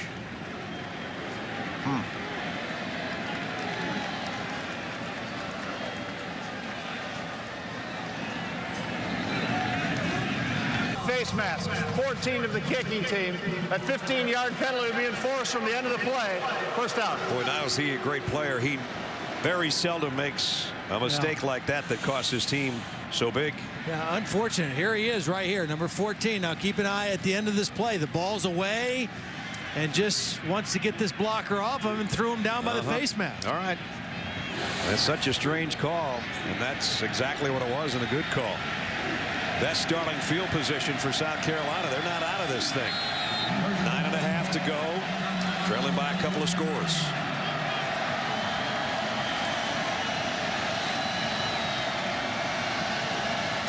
Straight up the middle, trying to bring heat on Garcia. And he threw it right to Greg King, the linebacker, on a ricochet.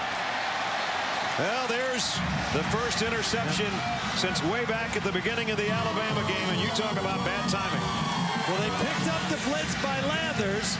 He's coming right in here. They picked that up, and then he's going to try to just dump it to his outlet, Miles, to get rid of the ball and get a positive gain, but he throws it a little bit too high and a little bit too hard, and it goes through his hands into the waiting arms of Greg King. Good idea on where to go with the ball for Garcia, but a bad throw. Boy, you talk about trick or treat for Greg King. Trick or treat, give me a catch I can greet. I mean, that was just landed in his hands. I don't even know if he saw it coming. So now Tennessee would like to use some clock, but they're going to give Crompton a chance to throw, and he goes complete. Smart move by Kevin Cooper, the fullback, to stay in bounds. Pick up a 5. First interception in 120 attempts. We mentioned it was the first snap we saw offensively against Alabama the last time he threw a pick.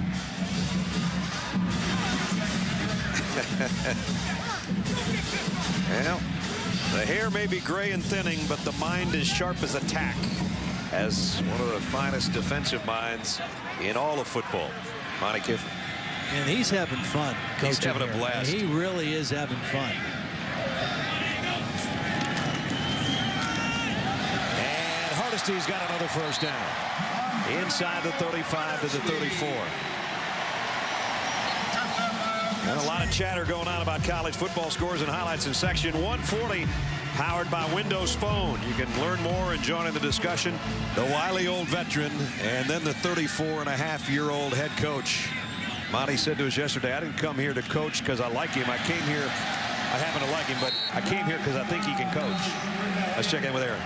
And Brad, you know, obviously his son Lane, always in the news, seems to be. But Monty making a little news this week as well. Apparently some rumor started up that he was maybe leaving Tennessee, either to go back to the NFL or maybe to retire. But Monty's statement, basically the media this week, are you serious? Are you kidding me? He said, I wouldn't have left all those years in the pros to come here to Tennessee to either go back or to retire. He's loving it. And some people were talking about how would a guy his age maybe interact with some of these kids. I mean, talking to Eric Berry, he loves learning stuff from Monty Kiffin. Boy, they all do.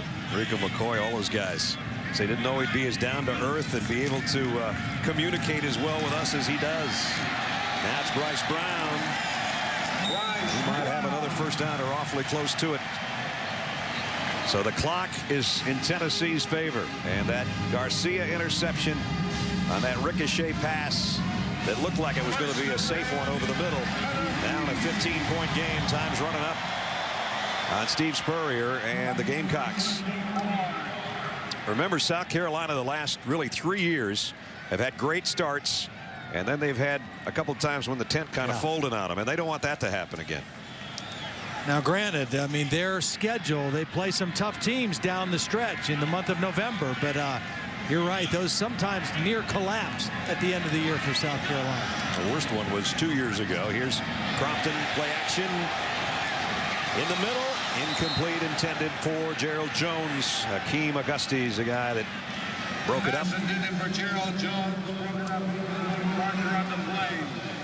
There's the last 3 years, 5-2, 6-1, and 5-2 starts to go 500 in 06, 0 for 5 in 07, and then 2 for 4 last year. Illegal formation on the offense. 5 men in the backfield.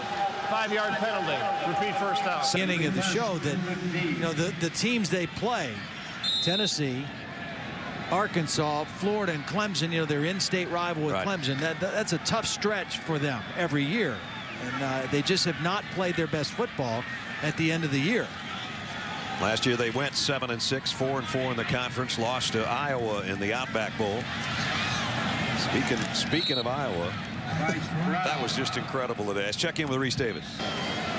Wow. Oregon's making a statement. They are, aren't they?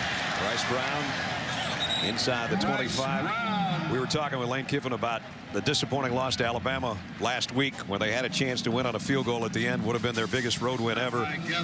I said, was that the toughest one you've ever had to take as a coach, both an assistant or a head coach? And he immediately said, are you kidding me? How about the Rose Bowl? Yeah. Vince Young, touchdown, the one that Reese just mentioned. He said, I'll never, ever forget that night. And the opportunity to let a national title slip away. Down to 5:20. Ontario Hardesty hit in the backfield, hit twice. Almost got back to the line of scrimmage with all of that. He has had a big-time night. 2 touchdown runs from Ontario. And 120 on the ground.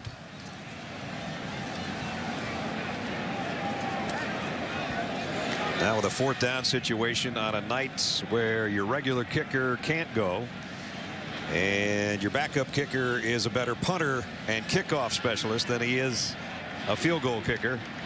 Might be a little bit of decision here on what Lane Kiffin would do. There's the regular kicker, Daniel Lincoln, who again tried to kick last week, had a key in Game 3. Trick or treat, Ducks and Cowboys aim to stir up a national title nightmare, plus Halloween scares for a trio of top 25 teams. On ESPN from Neyland Stadium in Knoxville. There's a lot of good looks out there tonight. Some are a little drier than others. Jack Cunningham's going to try a 39-yard field goal. Hasn't been the strong suit for Tennessee recently. This one might be good, though. Yep. Got it. Cunningham from 39. And the lead increases to 31-13. And now Lane Kiffin, even with a little smile for his backup kicker, who probably will be his kicker until the other one heals. So after 2 blocked against Alabama, one that would have won the game, one earlier tonight, this one is true from 39 yards out, capping just a 25-yard drive in 8 plays.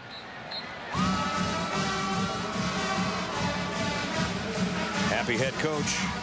Going to be happier in about 4 minutes and 23 seconds. Unless South Carolina has got something in their bag of treats in a hurry.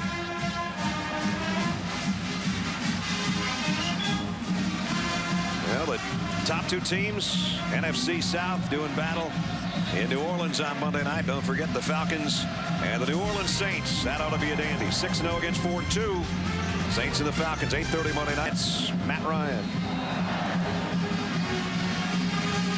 Well, Tennessee is looking to even their record at 4-4, and tell you, with the way this staff can recruit, they're going to be back in the SEC East pretty quickly. Gulliver's going to take the kick return at the 11-yard line. And got it out to about the 26. That's where South Carolina will go to work. We kind of gave Todd a little week off of work as far as raising his cholesterol with his Todd's Taste of the Town. Quite frankly, we had to just let him rest a little bit. He started at Cabo's Island Grill in Tallahassee, then Doe's Steakhouse, Bruno's in West Lafayette, Chandler's Deli in Knoxville, Tyler, where he had bison meatloaf. Yeah, it was great. Yeah, there's just kind of the places and what he had. The fish tostada, I don't know, but everything else, I pretty much do many of those places with you, to be quite honest with you. And so do you feel better? Do you feel a little bit better, a little lighter on your feet tonight? I do. I feel a little more nimble tonight. Yeah. I've had to be. It's a little cooler in the booth tonight, but I've had to be a little lighter. We had the virtual pocket in here, you and I, and the pocket was getting bigger as you ate and ate and ate. I'm ready to go back, though. What are you going to do next? What do you got up your sleeve? Well, I don't know. I got to see where we're going, first of all. Well, that's a good point. I mean, if I'm not sure if we're making a return to historic Nippert Stadium or what we're doing, but I'll find something for sure. Last week, you had the bison meatloaf. Yeah, and Restaurant Tyler, we weren't able to air the segment last week, but it was a great place in Starkville, and I had jealous on that deal. I had the pork thing, and I loved it. Yeah. But it wasn't enough for me. You know, no meatloaf. Well, I know. That's buffalo. I mean, you couldn't have a small portion of buffalo meatloaf. No, there wouldn't be such a thing. Right. Here's Garcia, completes on the outside, and whoa, roughed out of bounds. Is that Monty Kiffin over there? Don't get the old man down on the ground. We don't want one of those Joe Paterno deals. Monty, though, showing nice back pedal. Does a pretty good back pedal on the far sideline. Here's the play, and I'm not sure that shouldn't have been a personal foul, and Monty kept his footing. Yep. You know, Aaron was talking about Monty being in the news and some of the rumors and things that he was dispelling about not retiring. I think part of the reason that's out there is people that are recruiting against Tennessee right now. This is an aggressive recruiting staff. You see the hit by Rico McCoy, and the thing about Monty Kiffin is he has such a reputation that when the Tennessee coaches go to recruit and they say, hey, you get a chance to come and play for Monty Kiffin, I mean, that kids light up and coaches light up and say, you know, that's a pretty good deal going to play for him. You know, it's not a lot different than when they were getting ready for Arkansas, and they were talking about Gus Malzahn, and he said, you know, he's such a heck of a good coach. Let's build him up so we can get him a head coaching job, get him out of the conference. So everybody's battling back and forth, you know, a little chess game with the rumors and all of that, especially in the recruiting wars. I don't know if they're going to get this play off or not. Going to have to hustle. Nope. Timeouts on a 4th and 1. Time is not on the side of Steve Spurrier and the Gamecocks, trailing 31-13. This is a...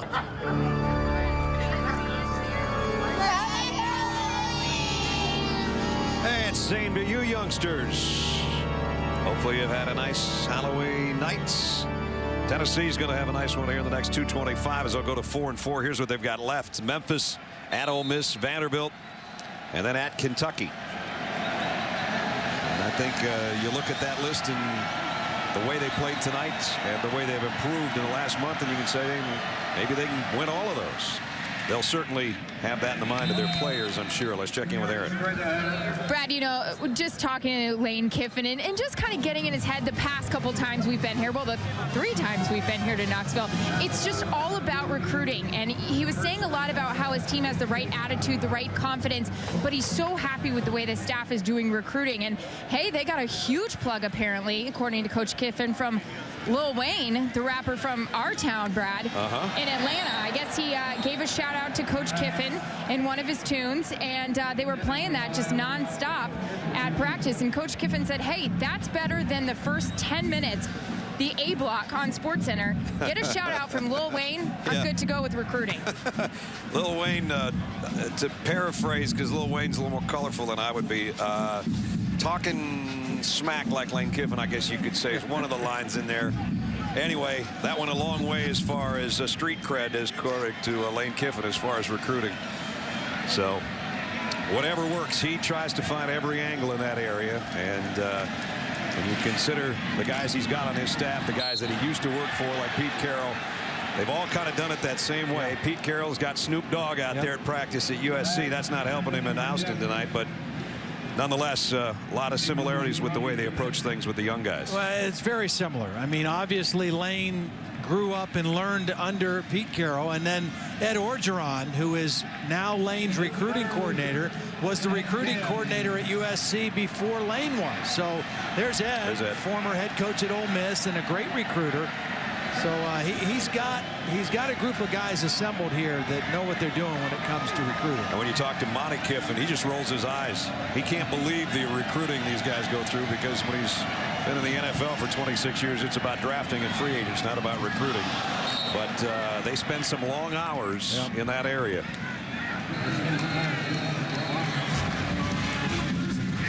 Now, South Carolina, what they've done this year that they haven't done in a long time is win 5 conference games in a row at home. But here on the road tonight, they just made too many mistakes in the first quarter and a half, and 3 fumbles turned into 21 quick points. You can't throw those out the window, but it'd certainly be a different story tonight, I think, or a lot more competitive game had they not put it on the ground 3 times early. Garcia, deep middle, nice throw, in and out of the hands. Incomplete. Wesley Saunders had it and couldn't hold it. Jansen Jackson helped him not hold it. And now the celebration can start. Well, this is not a fumble. This is just an incomplete pass. But this is how the fumbles were created that led to those 21 points. It wasn't just South Carolina being careless with the football. It was hard hits by Tennessee defenders that knocked the ball loose. That young guy they are so high on, and we said earlier, once number 14 is gone, number 15 becomes the main guy in that secondary. And he's going to be a good one for quite some time. Tennessee takes over with 1:43 remaining in the football game. David Oku, the freshman tailback, in there. Ontario Hardesty's night no doubt done. Oku, nice hurdle job to pick up 5 yards. And you hear the chants of Oku. They're not booing here. Nothing to boo about tonight for Tennessee fans. And a lot of them have taken their candy and gone home, as you can probably see. Neyland Stadium is emptying out. Still all black and orange, including black jerseys on their Volunteers for the first time ever to go with their orange pants on this Halloween night of 2009. Going to be a happy one. Everybody will go home in a good mood in Knoxville. The folks that made the trip from Columbia or from wherever they might have been, South Carolina fans will be disappointed without a doubt. Ontario Hardesty tonight, by the way, 121 yards and 2 touchdowns on 23 carries. So he was the offensive star of the night. Jonathan Crompton threw a couple of touchdown passes to his fullbacks. I love it when the fullbacks get a little sugar. Oku again. And we're down to 44 seconds. So Tennessee, you saw that remaining schedule. And they'll approach it now with an entirely different attitude. As we said, Todd said earlier, they hung with Florida, came out of that, not really with a moral victory, but kind of thinking, as you said, hey, we can play with these guys. Then last week they got ticked off because they know they had Alabama's number and they let him slip away on 2 blocked field goals by Mount Cody. Or they might have pulled a huge upset on the road. And so they came back to work Sunday right away, got that taste out of their mouth, and now the taste tonight is like some of those lollipops you get in your trick-or-treat bag. For Lane Kiffin's team, will go to 4-4 and 2-3 in conference play. And if they can keep improving every week, that's what they're looking for. The future, I think, will be pretty darn bright considering the guys we talked about on the coaching staff and the way they recruit and the kind of kids that would want to come here and have an immediate impact, as a lot of guys have tonight that are young players like the one that's carrying the football right now. So that'll wrap it up. It was a treat for Tennessee. They did pull the trick of winning their 4th conference game. And as Steve Spurrier crosses the field to meet Lane Kiffin, a quick handshake. One's the wily old veteran at 64. One's the upstart, the new mouth of the South, as Aaron said earlier, at age 34. But they have a lot of the same traits. Only one's 30 years older than the other one. Let's check in with Aaron. Well, Coach, we'll start with the wardrobe question first. What was the reaction out of your team when they pulled out the black jerseys for tonight? First time, right? Yeah, first time ever. They were excited. It's a players' game, and so it's something they were very excited about when they figured out it was a Halloween night game, and I'm glad that our people decided to do it. Coach, you told us yesterday the confidence and the attitude with this group just continues to get better and better, and you even said that when you nearly upset the #2 team in the nation. What'd you see out of them tonight, though? Well, I thought they did some good things. We have a long ways to go. It was kind of sloppy on offense for most of the game, but when you win on a turnover margin 4-0, you're going to win a lot of games. So we have a lot of work to do, but we're building a championship program. All right, thank you so much for your time. All right, Chris. Or Brad, sorry, I do 2 games a week. I get you mixed up. That's okay. Don't worry about it, Aaron. Those 4 turnovers became 24 Tennessee points tonight in Knoxville. And the Volunteers win it 31-13. That's going to wrap it up for Todd Blackledge, Aaron Andrews, and our entire ESPN crew. Brad Nessler saying so long from Knoxville. Sports Center is next. Happy Halloween.